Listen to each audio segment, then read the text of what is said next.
वसई पूर्वेच्या धुमाळनगर येथे विहिरीत बुडून 17 वर्षीय मुलाचा मृत्यू झालाय।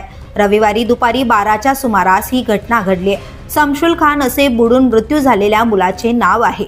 वसई पूर्वेच्या भागात धुमाळनगर परिसर आहे। या भागात असलेल्या विहिरीत रविवारी दुपारच्या सुमारास 3 ते 4 मुलांचा गट पोहण्यासाठी आला होता। पाण्यात पोहत असताना शमशुल हा मुलगा पाण्यात बुडाला। त्याच्यासोबत असलेल्या मित्रांना सुखरूप बाहेर काढण्यात आले। या घटनेनंतर आजूबाजूच्या परिसरात मोठी खळबळ उडाली होती।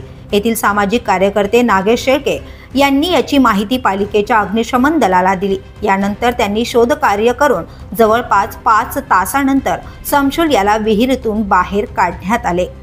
तोपर्यंत त्याचा मृत्यू झाला होता। या प्रकरणी पिल्लार पोलीस ठाण्यात मृत्यूची नोंद करण्यात आली।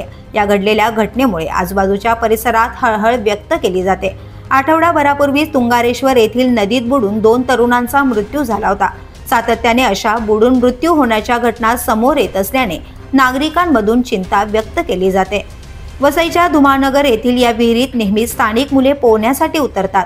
अनेक वेळा नागरिकांनी या विहिरीवर लोखंडी जाळी बसवण्याची मागणी केली होती, मात्र प्रशासनाकडून याकडे दुर्लक्ष झाले आणि ती विहीर खुलीच राहिली आहे।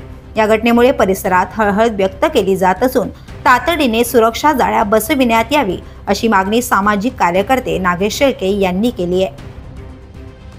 The police news bureau, Vasai Virar.